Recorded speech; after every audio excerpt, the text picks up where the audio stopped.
All right, guys, welcome back into another NFL DFS video. Got the Week 17 picks here for you. Going to be doing it a little bit differently. Going to be trying to have some fun with this one specifically, just because it's Week 17, and we got the new lineup builder tool going here.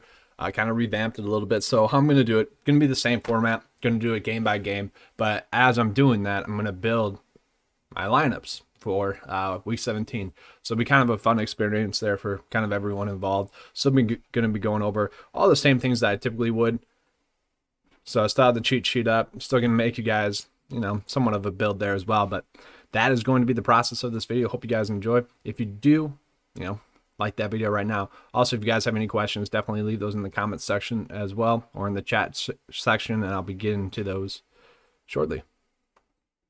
All right, so we're going to be starting off first game of the slate. Not first game of the slate. First game that we have on the lineup builder going to be the Saints versus the Carolina Panthers. So obviously, Alvin Kamara, he's going to be out. Michael Thomas, he's going to be out. Christian McCaffrey, he's going to be out. Mike Davis, he's going to be out. There's a lot of people out. And the question here is who's going to be the starting running back really for the Saints on today's slate? And I think it's going to be Ty Montgomery. I think that's kind of the expectation for everyone.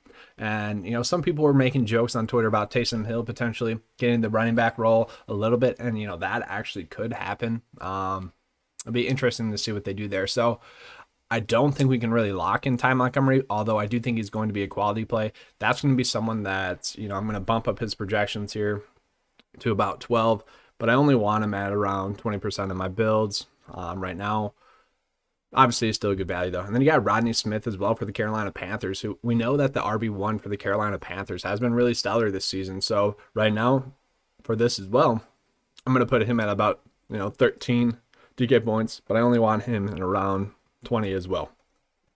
Then we're going to scroll up, actually scroll down. So Marquez Callaway, guys, this is a guy that we've been on a decent amount. It sucked last week. I don't know if you guys were watching the game at all, but I had him on the showdown slate, on the showdown slate, and Drew Brees really underthrew him.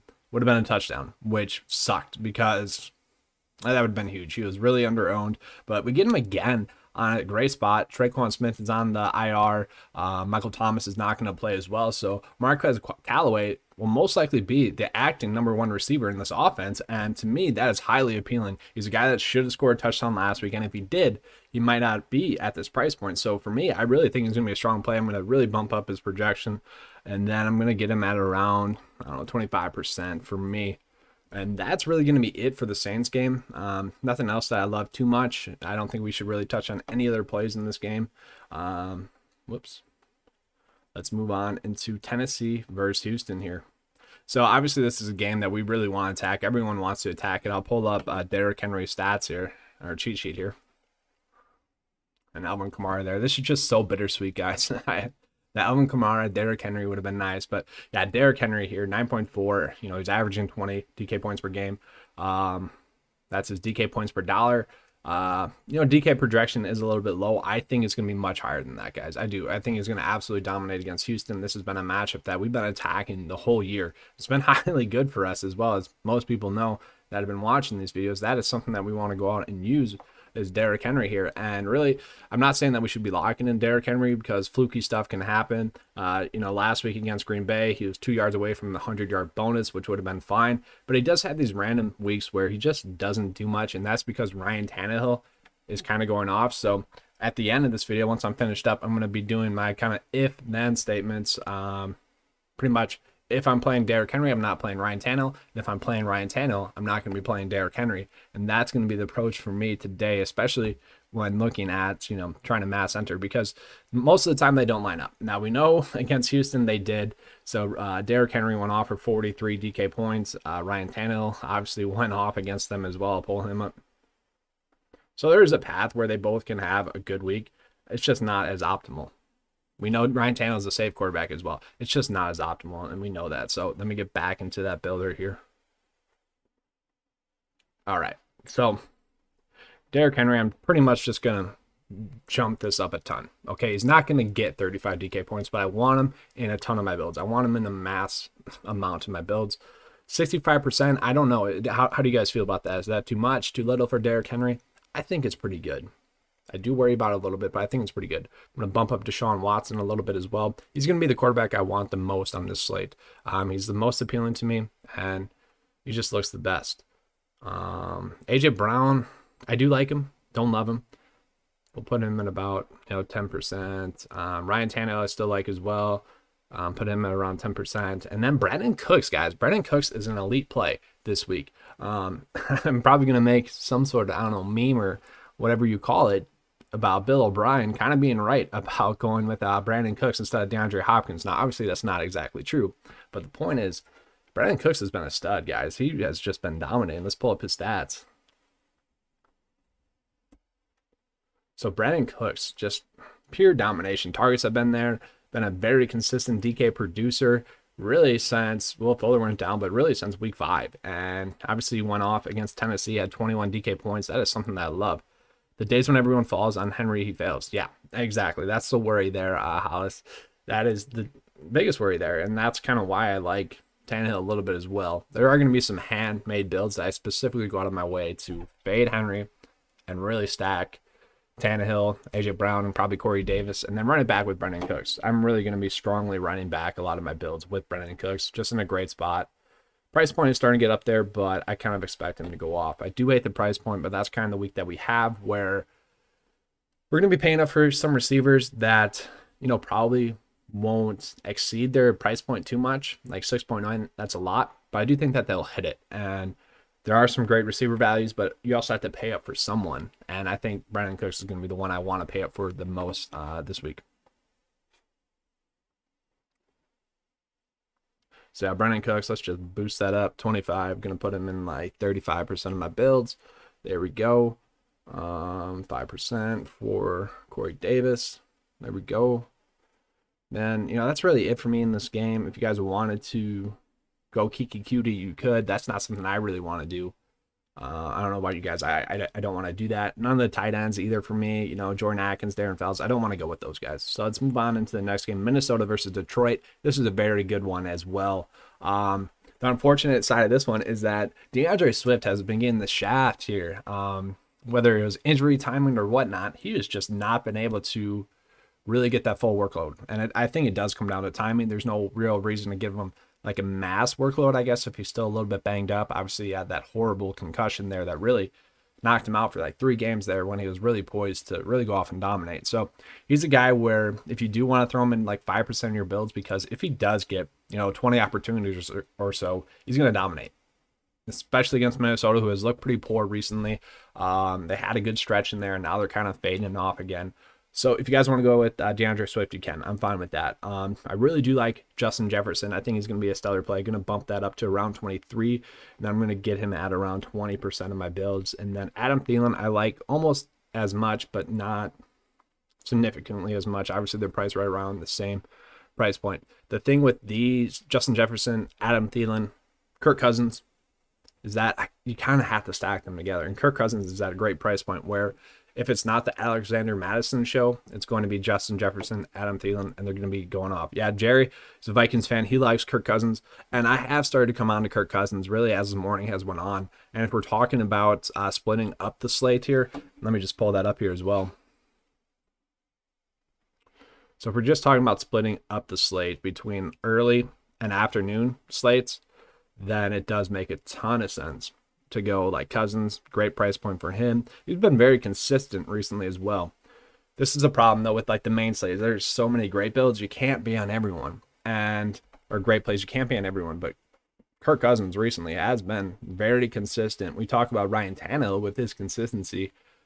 Kirk Cousins has been just as consistent. Now he doesn't have as much of a ceiling as Ryan Tannehill has showed this year, but the dude has been very consistent. Great matchup against Detroit. Yeah, you can usually make it work, and I kind of have been making them work on the early slate. And then you're trying to guess to get lucky, I guess, if you will, between Justin Jefferson and Adam Thielen. I really like Jefferson in this one. Targets have continued to be there, but if you want to roll with Adam Thielen and maybe a game stack, you can easily do that as well. And, you're sitting pretty. But I will pull up Alexander Madison. I really do like him as a play. It's kind of another one of those situations, though, where I don't know if we can play like Justin Jefferson and Madison. I think it's kind of going to be one or the other, which is a little bit unfortunate. But Madison, I think it's going to be lower owned because he burned a lot of people in week 9 against Detroit. And he didn't play poorly, just didn't get involved in the passing game at all. I think it's going to be a stellar play. Probably 20 DK points for him. He's going to be a good play for you guys today. So Madison, I'm really going to bump this up. I'm bumping this up to like 22. And then I'm like 30, 40%. Let's go 40%. I feel good about that. And then for me, that's it for this game. TJ Hawkinson, I'll put him at around 10%. Throw a little bit in there with the tight ends. That works. That's perfectly fine. Let's see if I'm missing anyone here. Don't want Kirk Cousins at 100%. Let's move that down.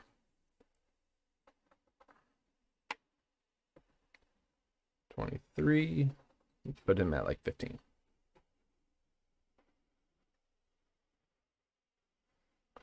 All right. Now we're going to move on to the next game, Green Bay versus Chicago, guys. Another interesting one. There is, both teams are playing for something in this one. So I did get this question on the Core Plays video that I posted earlier this week. It's like, are you favoring players or players that are on a team where they have to win? And not exactly, although I do think it's a good thing to use for 50-50 decision makers. So let's say I don't know.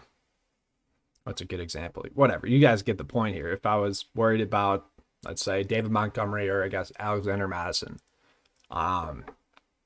would I favor Montgomery a little bit more if I was 50-50 on him? Sure. But I kind of like Madison a decent amount. That wasn't the best example, but you guys get it. If a team that's playing for something, sure, use that as a 50-50 decision maker. But I really don't think that that's a big deal. Like, these are NFL players. A lot of these younger guys are going to be getting playing time that they typically wouldn't. They're going to be trying to take advantage of that. So, like, yes, it's something to note, but it's not something to really build your whole week around. And I think people have been trying to tell people to do that, and I don't think that's right. So Davante Adams, I think I've had a lineup with Davante Adams really for the past 3 years now. I'm not even joking. Like, if I had that stat, it'd be super interesting to see. I would almost guarantee he's been my most owned player over the last 3 years in NFL DFS. He's been very consistent. And, when you get a guy that's that consistent, I always want a piece of him no matter what. David Montgomery here, let's move him up to like 22 DK points. I do worry about him kind of having a letdown week. I could see that happening with David Montgomery, so I don't want to go crazy with him, although I do want some of him. Let's bump that up to around 25, actually. And then after that, Aaron Rodgers, if you guys want to play him, you can. Don't want too much of him, though. Let's see. That's about it, Davante Adams, David Montgomery, Aaron Rodgers, and then Robert Tonyan, we do want a little bit as well. If you guys have been following it along the whole season, you've been attacking the Bears via tight ends really this whole year, so that is something that we do want a piece of. And there we go. That's what we got so far for that game as well. Really no standout plays yet except for Cooks, Jefferson, and Derrick Henry, and Deshaun Watson. Deshaun Watson I like a ton. Let me just make sure I had Deshaun Watson how I want him. Yeah, okay. Got it. All right, KC versus Chargers. Now, this is where we start to get that tight end value in there. A lot of people saw, where is it? We got to scroll down here. Parham Jr. there. They liked him. They liked his price point. Matt Ryan. Jalen knows. Matt Ryan's going to be a good play. I like him again this week. I do. He's going to be a strong play. I like that. I'll get into that game next just for you, just because of that comment. But let me finish up this one. I do like Matt Ryan. He's sneaky. So Parham Jr. here. He played 80% of the snaps, and a lot of people probably don't realize that because Stephen Anderson, he is much more of a receiving tight end, so it does make sense that they were kind of competing for targets. That was my worry with Parham Jr. last week, and we kind of saw that come true, although he still got used in the passing game. We can kind of use Parham Jr. as a safe value play, and then Stephen Anderson, he's going to be more of a, decent tight end flyer at his price point. So both of them, I'm going to give them a price bump. I'm going to get Parham Jr. Projection of, 10 DK points, and then Stephen Anderson there, going to give him the same one. But, let's bump this up a little bit. Let's make it 12. And then we'll put him at around, let's do 30%. And then Stephen Anderson, I'm sorry. Let's do 20. And we got to scroll all the way up here because we do have some decent plays here. I don't mind Chad Henne. I'm going to put him at around 18 DK points, which at his price point, that's going to be enough for him to hit value. And I do see him kind of hitting value at that price point. So I'm perfectly good with that. Let's move down to where's Mike Williams because I like him a lot. Guys, he saw 10 targets last week. Didn't do much with it, but if he's going to get that target volume again this week, that is something that we all like to see, especially against KC where they might not be as, I guess, focused or into the game. Maybe Mike Williams gets a lucky deep ball that he typically wouldn't, that slight edge. But Mike Williams at this price point, very appealing to a guy that's going to be used as a receiver number 1 in the Chargers offense. We know that that's just highly appealing. So I'm going to give him a big DK projection, and I'm pretty much basing that off of him having a solid day, but I'm only going to give him around 10% because it is a little bit hit or miss. Look at that. Perfect timing with Jalen there. The next game here, TB versus Atlanta. So Matt Ryan, he called him out as a play, and he's going to be a good play. I really like stacking him with Calvin Ridley and also Russell Gage, but let's get into that a little bit more. All right, so where is it? Matt Ryan. So the thing about the Tampa Bay Buccaneers, a lot of people might not notice this. The Buccaneers have been poor defensively. If you guys were doing, what slate was it? Let me see here. Who did they play last game? Was it Detroit? I believe it was. Now I need to double check this real quick. Let's just find Antonio Brown. It was Detroit, right? Yeah, it was.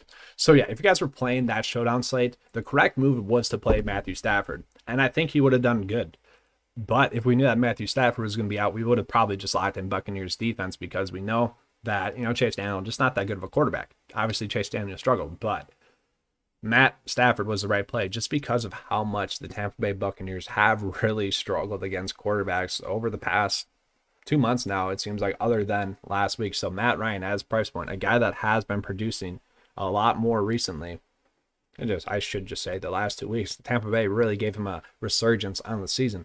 If he gets that 300-yard bonus, he's definitely going to hit value. I do think it hinders on that a little bit, but at 5.9 for a guy that just went for 30 DK points in this matchup, in a soft matchup, that is very appealing to me. You could easily make him work. Let me get out of that build here. And then you got Calvin Ridley, who can run it back with Calvin Ridley. I think he's in a great spot. Obviously, he just went for 35 DK points in this matchup. These two are going to be guys that I do want a lot, but they're also going to be guys that I want to stack Matt Ryan with Calvin Ridley, but we can also have Calvin Ridley by himself, which, feels good. So Calvin Ridley going to be putting him in there, but who else can we get from that game? Because we do want to run it back a little bit. So Russell Gage, I do like a ton. Before last week against KC, lower scoring game, we saw that. He was seeing a ton of targets. I would have to double check this. I think it was like 9 targets per game over the last 7 weeks or so. So yeah, Russell Gage at 5.1 in a game stack for game stack purposes makes a ton of sense. So we'll put him in there. And then you could run it back with Antonio Brown.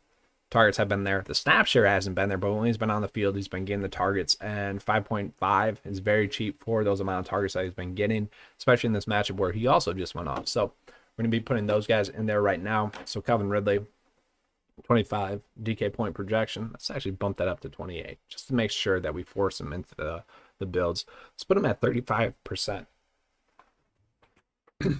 Quick water break. I'm curious as to your guys' thoughts. So Calvin Ridley, I was kind of having this thought today. Will he be a first-round pick in fantasy football drafts? I'm not sure. I think he will be, but it will be close. I don't know. It's a very interesting thought there. So Mike Evans, I don't want. I just don't like the price point. Chris Godwin, I can get on board with a little bit. We'll put him at like 5% ownership. Let's see here. Matt Ryan. Yeah, definitely going to bump that up a ton, but let's not go crazy with it. Antonio Brown, going to put him at like 18 DK points as well.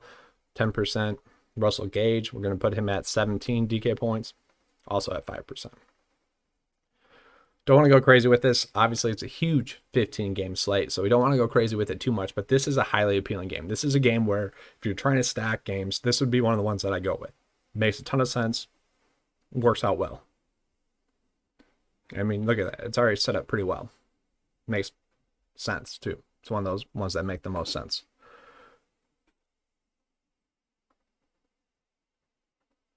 All right, so Miami versus Buffalo. This is a game that I actually don't like that much. It depends on his QB. Yeah, that's a good point there, Jose. Depends on his QB if Matt Ryan's not there. That is a good point. It'd be interesting to see if Matt Ryan goes somewhere. I don't exactly see it, but that's not a bad point there. The question is, will Julio be back as well? I could see them, trying to kind of, I guess, pull the NBA and sell off their assets and get some picks for Julio Jones and whatnot. So the Bills versus Miami here. I don't really want to go with Diggs. I don't want to go with Josh Allen too much. I just don't like their price points. Myles Gaskin, he is also priced up a ton, but I still don't mind him. Going to put him at like a projection of 22 DK points, but let's not go crazy with it. Only put him in like 5% of our builds as well. And then after that point, there's not much that I really like. Mike Gesicki, we can bump him up a little bit, put him at like 10% of our builds because the Buffalo Bills have struggled against tight ends this year, but that's really it. Let's see here. I mean, the targets have been there for him. He's seen a decent amount of targets over the past month, so he could have a big ceiling game today. But after that, Gabriel Davis, John Brown, Lynn Bowden Jr., all players that we've been on a decent amount throughout the season. I just don't know how much they're going to play today, especially if Jakeem Grant is active. If Jakeem Grant is inactive, he's questionable right now. He's expected to play. Then I would like Lynn Bowden Jr., but if Grant's playing, then we can't play Lynn Bowden. Unfortunately, our go-to value play, what was it, 3 weeks ago? Yeah, we can't go with him this week. So not much that I like him this week. Only just a couple of pump plays there. And then the Baltimore versus Cincinnati. So looking at it, yeah, I do like Lamar Jackson a decent amount here. Tua at 5.1. Yeah, I don't know. Tua's interesting. He's kind of been pulling a slight Tebow, where a lot of what he's doing is late in games and he's not struggling, but he's much more game managing through the start of the game, first few quarters. I don't know. Tua at that price point, yes, he's a little bit appealing, but especially in that matchup too. I know the Bills have gotten better recently, but I get it. That's not for me on this slate. I like some other plays at quarterback that are more punt plays, probably going to be lower ownership, but I like them a little bit more. Lamar Jackson here, I do like. He's a player that I do want to pay up for a decent amount. It's really easy to fit a lot of the quarterbacks in on this slate too, and the top end guys, just because of how much value we do have on the slate. So you could easily fit him in there. Mark Andrews, he played well against the Bengals last time they played at around 15 DK points. So Mark Andrews at his price point, yes, it is priced up a little bit. I think Parham Jr. or Stephen Anderson there could have a better week, but I still want a little piece of him, maybe 10%. But that's really it. Tyler Boyd is pretty cheap there. He could have a decent day. Let's put him at, I guess, 7%. That's it. Nothing that I want to go crazy with. Willie Snead, he's questionable if he sits. Maybe Miles Boykin has a good day. Nothing I want to go crazy with. Yeah, can Wolford get me 15 to 18? I do think that he can. I do. I think that he can get you those points. Is Seattle playing their starters? David's asking. Yeah, I haven't seen anything saying that Seattle wasn't going to play their starters. They still are playing for the first round bye. If Packers lose and the Saints lose, then the Seattle Seahawks are, I believe they get the first round bye. So, yeah, I don't think they have any reason to sit their starters. Moving on to Arizona versus the Rams. And just pulling it up real quick here. I'm going to be pulling up DeAndre Hopkins. So, honestly, who won the trade here? I know the Cardinals did. But Brandon Cooks has been pretty good. And DeAndre Hopkins is paid. He's been getting a huge target volume. Obviously, he's elite. Obviously, we know that. I don't know. It's just food for thought there. Would you play Lamar naked? Yeah. Lamar alone makes a lot of sense. Yeah, that's what I would prefer to do. You could even do that with Deshaun Watson as well if you wanted to. Those top end guys, I feel really good with going alone there. But yeah, DeAndre Hopkins, I just don't want to play at his price point this week against the Rams. The Rams have been good. The Rams still have to win. So Yeah, just that's what worries me. So we did get a question about John Wolford. I like him today. I do. Call me crazy if you will. 4.9 on Draftkings. Obviously, he was an XFL quarterback. There's some cool stories about him, but I remember watching him a little bit in the XFL, not a lot. I'm not gonna lie, I didn't watch that much. He looked all right. He looked like a quality backup. Well, we'll see. He gets a matchup with the Arizona Cardinals, who really aren't that great defensively. They're about middle of the road. So there's a path where Wolford has a good day, and if you are going to play him, then you kind of got to play Wolf or Robert Woods here as well. The targets I think are going to be there. He's probably going to see right around 10 targets, so he's going to be a decent play, especially at that price point. I do worry about him being a bit chalky. And then we got to figure out what's going to happen other than or the other receivers in this offense. So Josh Reynolds, he saw 10 targets last week, and the thing that I worried about with Josh Reynolds is I could see him operating more on the outside, and maybe that doesn't change him that much, his appeal that much. Maybe that becomes Van Jefferson, who's getting more of the Cooper Kupp role. But mostly, I think it's going to be Robert Woods just operating in that. And then I think we could see a little bit more two tight end sets, a lot more Tyler Higbee, a lot more Gerald Everett than we are typically used to. I think that's going to be the path that we go with. Oh, yeah, AAF. The hot shots, right? Arizona hot shots. Yeah, it's the Rams. There's definitely appeal here, a great amount of value. Just Woods, Reynolds, Van Jefferson, great amount of appeal in that game. I don't really want to go with the running backs, although if Cam Akers is out, then obviously Malcolm Brown becomes a great play as well. So that's some game time news that we have to, wait and see on, and that's where I'm going to have to go back into the lineup builder and kind of switch that out. There also is some receiver value on the Arizona side of the ball as well. I'm not really sure which one it's going to be. It could be Johnson. It could be Isabella. It could be Sherfield. I don't want to really go with any of those guys. Yeah, so Andre brings up a good point there. I do think that there is something along the lines of like a backup to backup connection. You're throwing to these guys in practice a lot more than you are other players. So you kind of get that chemistry down. So Wolford and Van Jefferson, and probably Josh Reynolds a little bit as well, the chemistry is there with those guys. So if Van Jefferson, does see that increased snap share, that could mean a little bit more targets because Wolford trusts him. He knows where Van Jefferson is going to be. So I do like that point. It does make a lot of sense there. Let's bring back up the lineup builder here. And let's just get those players in. So Robert Woods, kind of like Mike Williams. I'm going to give him a big bump there. I think he could have a big game. Wolford, I do like. Let's put him at around, let's do 18. Let's go crazy with it. There we go. 5. That's too low. Let's grow a pair. Let's give him 10. You like Zeke? I do not like Zeke. Not today, no. I don't see why they would really give him a full workload, although it is the last game of the year. You never know. This sucks. So for the purposes of this video, I'm going to assume that Cam Akers is out. They said that he's going to try and play, although we'll have to wait and see on that. Assuming that he's out, it would be kind of the Malcolm Brown show, and then he's just too cheap.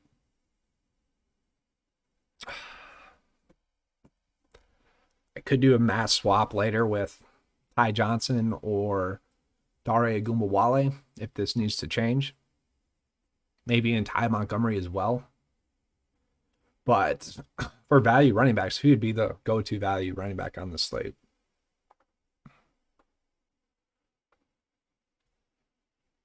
I am a little bit worried that I'm telling the lineup optimizer a little bit too much of what I want. So it might not be able to handle how much I'm telling it.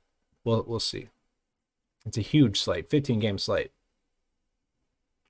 But obviously I can go back and change it a little bit. So let's see here. Pittsburgh versus Cleveland. I did like Mason Rudolph at the start of the week. just his price point, 4.3. All he has to do is get like 14 DK points, and he's hitting value. All the value is late. That is true. And I was trying to make my early builds, and I kind of liked it actually, just because I feel like people aren't going to be concentrating on it as on it as much because of all the great plays on the late slate. So that is an interesting point there, Jose. I completely agree as well. So Mason Rudolph, let's give him like 15 DK points. I could see him getting there. I'm fine with that. Give him. I don't want much of him. I'm going to put him at 3% ownership, though. I do think he can get there, and I do love the price point. What sucks about this game is Deontay Johnson would be a great play if Big Ben was playing. The targets have been there. You know, he's been a great play. Jarvis Landry as well. Pittsburgh has struggled recently defensively, so Jarvis Landry could have a nice day. I just don't really want anyone in this game like Mason Rudolph at that low percent ownership, and that's about it. The only other thing that I could want in this game is Browns D, just because of their price point. I'm going to bump them up to 12, which probably is way too much, to be honest with you guys, but I'm going to give them like, let's do 25%. And that's it. Right down there. So that's about it. So yeah, that game's not that appealing to me. We'll get into Jacksonville versus Indy, which is a much more appealing game to me. So Sony Michel, they should lead. No, House. I don't actually think that. I gotta see the news on JJ Taylor there as well. I think he's really impressive. Sony Michel has looked good since he's come back from injury. I don't see the Patriots being up in that game. I actually don't mind the Jets, to be honest with you. People have been sleeping on the Jets this whole year. I actually don't mind Jets D in general, and I'll touch on that game more in a second here. Yeah, Sony Michel, I don't know. The Jets D has been good against running backs as well. When was the last time an elite or decent running back went off against them? It seems like a while. So Jonathan Taylor, I do like a ton. I see him scoring like 22 DK points in this one. I'll give him 23 for this one. Against the Colts against the Jags earlier in this year, week 1, he went off for like 14.9 DK points. And that was when Marlon Mack got injured or whatever. He was splitting workload then. And now it's kind of the JT show. So I do like him. If we're paying up for, I'm just going to boost this up because I really do want to force him in to my builds. Obviously, I don't think he's going to score 30 DK points, but I really do want to force him into around 30% of my builds. So that's why I'm doing it that way. Tim Patrick or Jerry Jeudy. Tim Patrick, if I had to choose one, I don't think we have to go with the Broncos there. Drew Lock has been so inconsistent that it's hard to trust him. That's the problem there. And then Jacksonville. Sorry. Let me get some water real quick.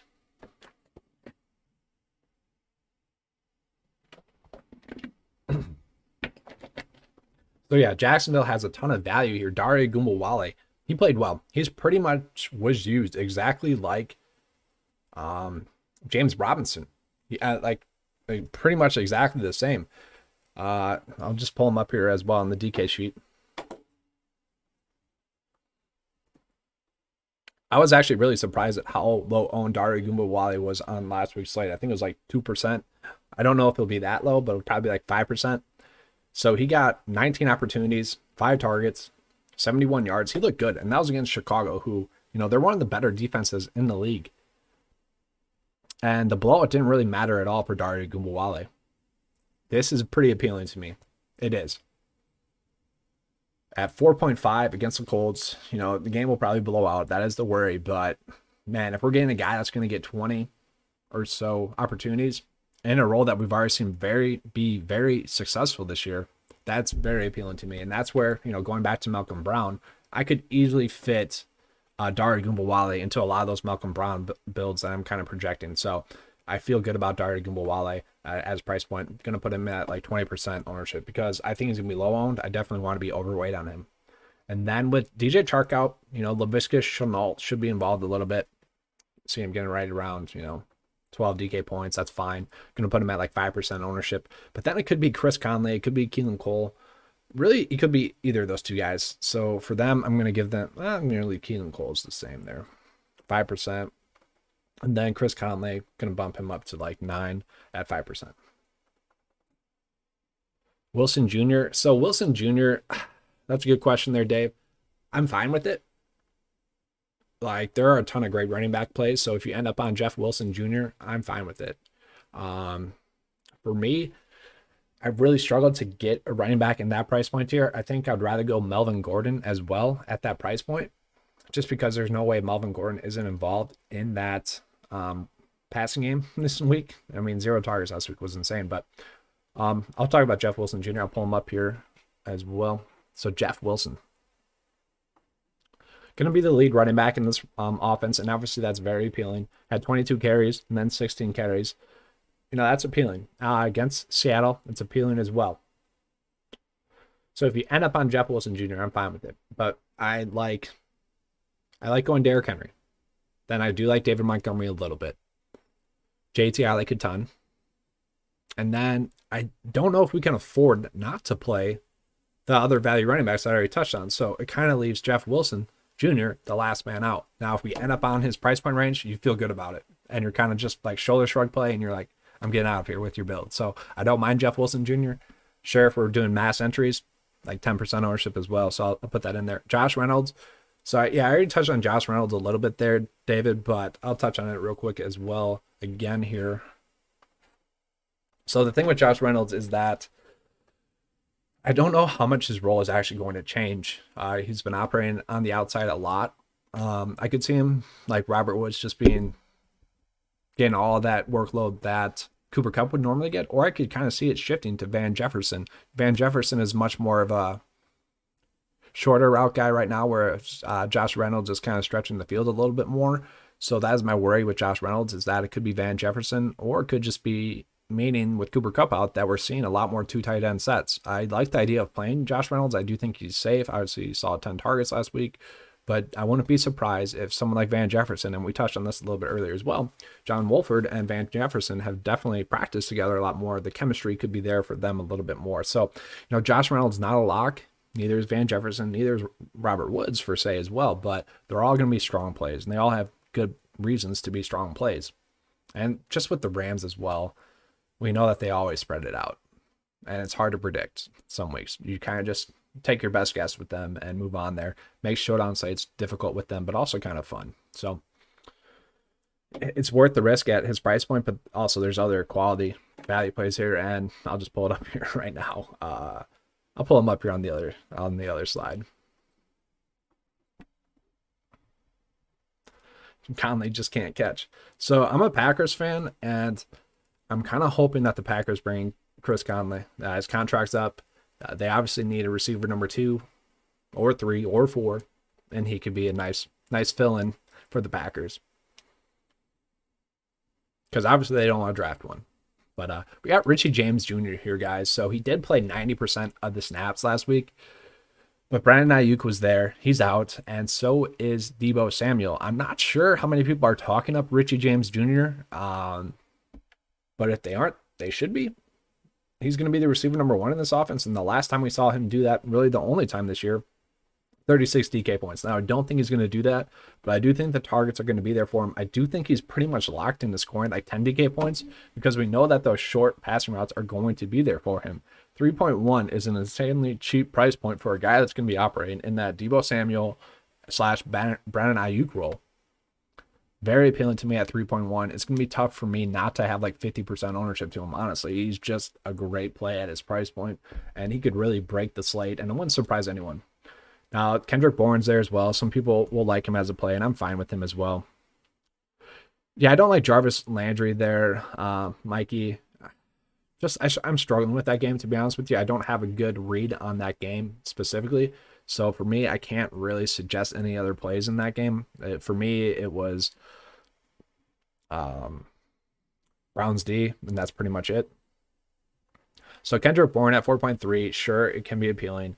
I do think you'll see right around 7 targets or so. So I do see him hitting value, but why pay up for Kendrick Bourne when there's so much other better receiver value? So I can't really get on Kendrick Bourne today. And then George Kittle is kind of an interesting play. So he did play 50% of the snaps right on the dot, which is kind of interesting to me. Obviously, if he's going to be on the field for 50% of the games, that's appealing, especially in this offense where Jordan Reed was actually doing decent on like 40% of the snaps. So George Kittle probably will see around maybe 65% of the snaps this week. And at 6K to get that, I don't know, that's appealing to me. He could easily go for double digits. So I'll play with George Kittle a little bit today. And then quarterback-wise, CJ Beathard, maybe Seattle struggles in this game defensively, although they've looked good recently. And we already touched on Jeff Wilson, kind of like him. Chris Carson, I think he's going to be fine. Obviously, with Carlos Hideout, his workload should be there as well. But kind of going back to Jeff Wilson take on there, I'm not finding myself ending up in that price point range that much. So and that's the problem there for me. So let's find Richie James Jr. Guys, I'm telling you, 20 DK points. That's a bold call, but that'd be awesome if that happens. So 50%. I'm pretty much trying to lock in Richie James to around 50% of my builds, and I could even hit the lock button if I wanted to do that. And then let's see here. So Jeff Wilson, I will throw in a little bit as well. Let's put him at like 20% or 20 DK projection, and let's get him at like 8% ownership. Don't want to go crazy with it, but I could see that happening. And that's it for me in that game. Gronk I'm fine with. Another tight end. There's a bunch of tight ends there at that price point range where if you end up on them, it works. And he's one of those guys. I do really want to try to get up to Darren Waller here on the slate, especially if I'm like going with a QB value. You're pretty much locking in Darren Waller then to me. The targets have been insane with him recently, so that's kind of why I'm liking him as a tight end play, especially on the top end. Then Melvin Gordon, once again, I don't see him not getting a target in this game. He looked good. He's looked good in the ground really the last 4 weeks, and he's kind of going unnoticed there, especially with the matchup against the Raiders, who obviously just got gouged against Myles Gaskin. If Melvin Gordon gets a couple of screens or a couple of quick out routes, which I think that they would after watching that game film, then Melvin Gordon is a very appealing play at 5.7. That's kind of why also that I couldn't really get on Jeff Wilson as much, because I could really see Melvin Gordon had been a strong game. And obviously if he gets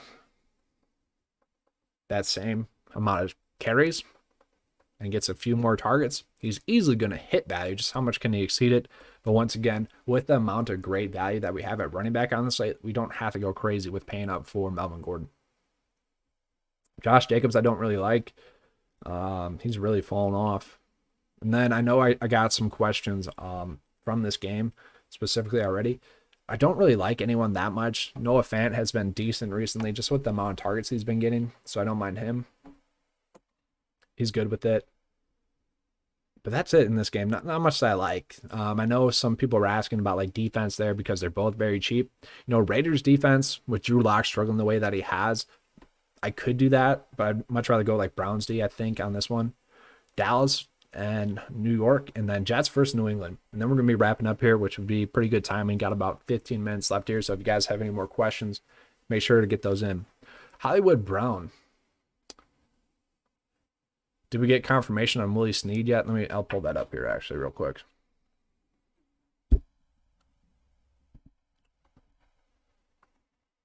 Because that's an interesting question if Willie Snead is out. So he wasn't able to practice at all. Yeah, John Brown, or not John Brown, sorry, Hollywood Brown. That makes sense. Last game that Willie Snead sat out, he had his best game of the year. I get it. That's not a bad call. And he's been consistent recently as well. So I don't mind that call. Is it worth paying up for at that price point? Maybe not. But once again, that's kind of the theme that we have this week, I think, at receivers, that there's a lot of stellar receiver plays that I think will just hit value, which on this slate with the amount of value that we have making up for the price points, I think it's going to be worth it. Like Derrick Henry, Calvin Ridley, I'm not exactly sure those guys are going to exceed their price point value. But I do see these guys all returning 3x. And I do see that happening with Hollywood Brown as well. 18 DK points, that's not too much to ask for from him.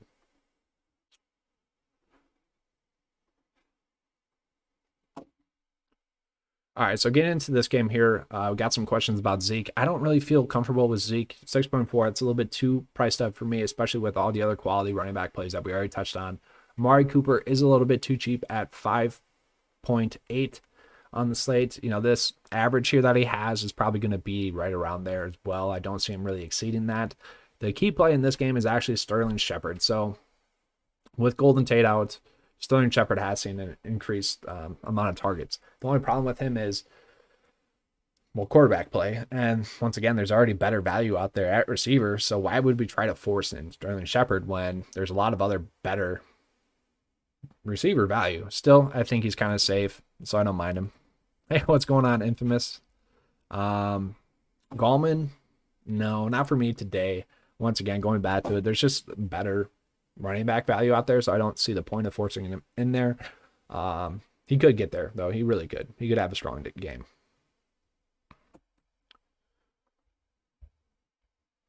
So, Austin Mack on a normal slate probably would have been a decent punt play. So would have Dante Pettis with Golden Tate out, but obviously there's no reason to even try to play those guys, especially with Sterling Shepard active and even Evan Ingram active. And Evan Ingram is another decent tight end play that I wouldn't mind being up or being on. Going back to that price point range for tight ends, I've kind of been ending up on that price point range and not really feeling good about it, but not really feeling bad about it. If you're just ending up on those guys, it's kind of whatever to me. So I have an Ingram down here. Targets have been insane recently, so 15, and then I'll get him at around 15% ownership. The slate is going to be crazy, and these are my favorite slates because week 17, all of these scrubs that, I don't know, people know, scrubs, value plays are kind of my thing. So I don't know, I get excited for these ones. So Jets versus New England. All right.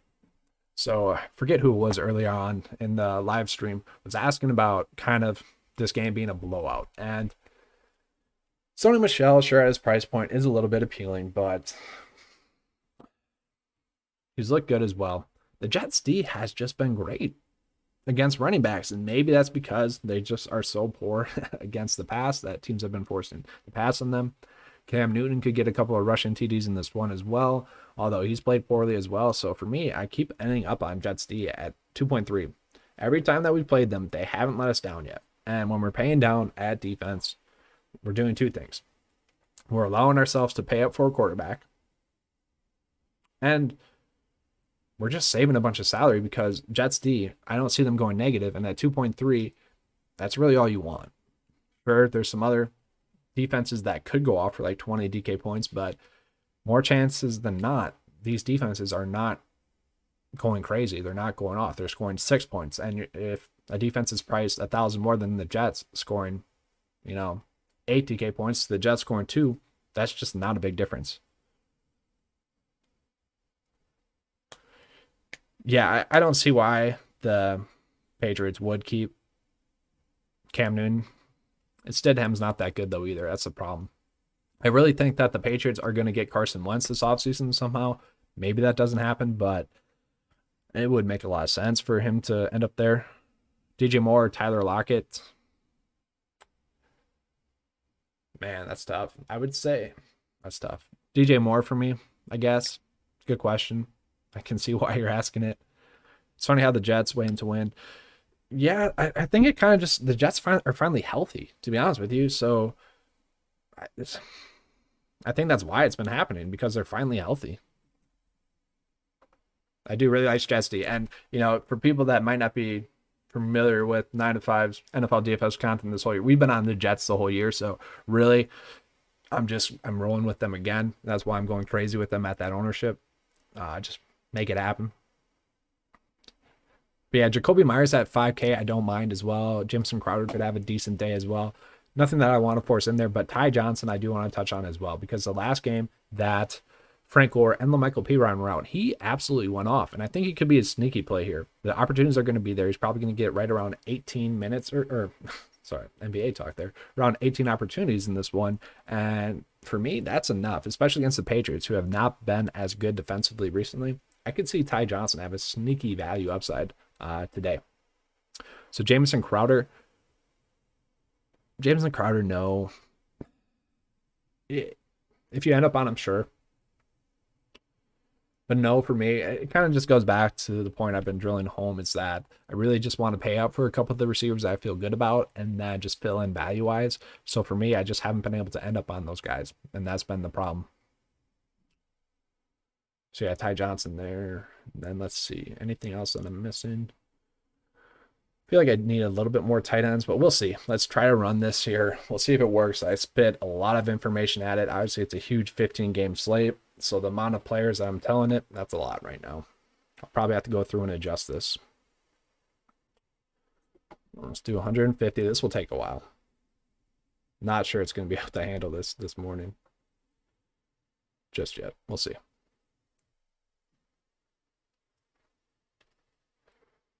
Running back or receiver, pay up both. Pay up for Derrick Henry, pay up for Calvin Ridley. But for me, I did want to try to fit like JT, DM, David Montgomery, and Derrick Henry in the same build. Wasn't able to. Because I just didn't feel comfortable like fading Justin Jefferson and Calvin Ridley in like the same build, or like I want to get Brandon Cooks in there as well. And it just wasn't happening. And I do think we need to at least be on some of those receiver value plays down there. So that just wasn't happening for me.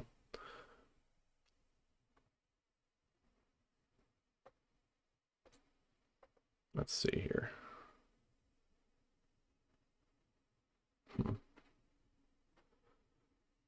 Gonna have to run this again. Stiffen Anderson. Yeah, he's still a good pump play there. I like him at his price point there. Let's try to do 20 for now, and then I'll see. I know I'm gonna, yeah, so I can do 20 right now. Marcus Mariota, you're not gonna be in there. I have to take Marcus Mariota out, and then we're gonna be good. Because it's just based on his average. So let me take Marcus Mariota out of there, then we should be good.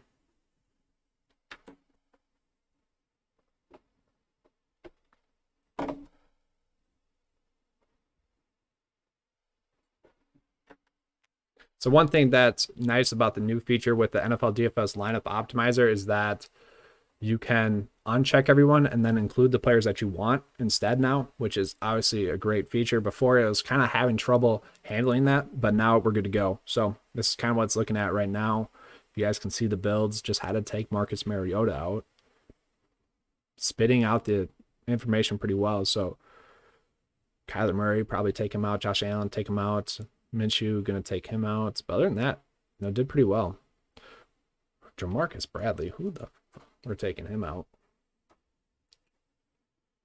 But then we're going to be good. So got a pretty good handle on it. Obviously, I have to change it up a little bit. Take some players out that we don't want to be on. But other than that, we're sitting pretty.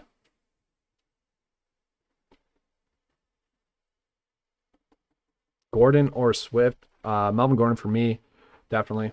Like Melvin Gordon a lot more than I do Swift.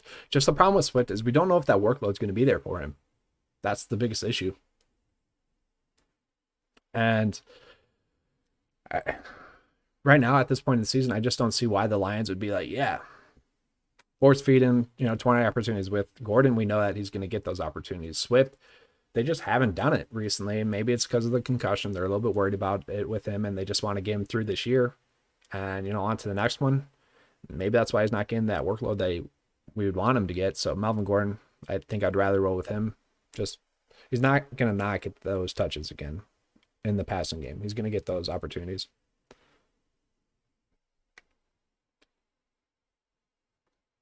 All right, so I got a pretty decent base down with the lineup. Optimizer, obviously I have to change some things on the back end on my personal time to get it how I want it to go. So I'm going to make one lineup here for you guys as well, and then we'll be getting out of here. So let's see. So one lineup on the huge end. So Deshaun Watson, going to be putting him in there pretty much naked right now. Yeah, the Patriots might go for Stafford. I could see that happening as well. So Jets D, I want to get in there. Richie James Jr., I want to get in there. I just like him at his price point. It makes a ton of sense to me. And one player that I'm adding on right now, kind of a bold call, Marquez Callaway. I feel decent about him at 3.2. He should have had that touchdown. I like him. I think he's going to be sneaky. Decent GPP outside as well. So after that, where do we want to go running back wise? Well, I'm going to assume right now that Cam Akers is out. If he's active, obviously this will have to change. But for now, I'm going to put Malcolm Brown in there because it's going to be the Malcolm Brown show if he's out. Because we already know that Henderson's out, so it'd be Malcolm Brown show there. And that's something I want to get a part of. There he is. Receiver-wise, I do want to pay for Calvin Ridley. I feel good about that. Flex-wise, which running back do we want to go with? Taylor? We could do that. Then we got a lot of money left over for a tight end. And then for me, it'd be Evan Ingram. And then you guys could pay up for a better defense if you guys want to go that route. You guys could go Parham Jr. They're good about it. Obviously, the GPP build here. But for me, if I am trying to fit Watson in there, I do want to find a way to fit Cooks in there. So let's do that for a GPP build. Then we're obviously going to have to go down from JT, which means Dare Gumbawale for now. So there we go. That's it. So we got 2 minutes here, guys. About a minute and a half, actually. So if you don't have any more questions, I'll be getting out of here in about a minute. So I hope you guys enjoyed this live stream. I am super excited for PGA to be back as well. Definitely make sure to check out those videos. I am working on a little new dashboard for PGA. It's going to be something fun. I'm really excited to show you guys that. Tomorrow. So if you guys follow me for PGA advice, definitely check that out. It's going to be a nice new tool. Kind of like the new NBA tool, but more in depth. It's going to be like a whole database. So I'm really excited for that. Really excited to get that out to you guys. Obviously, there's a bunch of new tools at 9 to 5. So definitely check those out if you haven't already. All right, got the end screen loaded up here, and we're going to be getting out of here shortly. And while this is waiting, while I'm waiting for this to close out in about 30 seconds, I'm going to be working on my lineup optimizer to take out, I forget who it was. Jamarcus Bradley. I don't even know who that is. So we're going to have to take him out. And I think next year we're going to try to make it so that it's importing the projections instead of just the averages. I like to do the averages for the lineup optimizer right now so that everyone can kind of see what it's pulling in from, and they can kind of adjust it the way they see fit. And that's kind of why it's set up this way right now, as opposed to, just based on projections. All right, thanks for watching, guys. We had a ton of people in here. I think we hit 40 at the max viewers, which, for NFL, that's been pretty solid. I know there's a lot of big name people out there that, give content. So I really appreciate you guys coming in.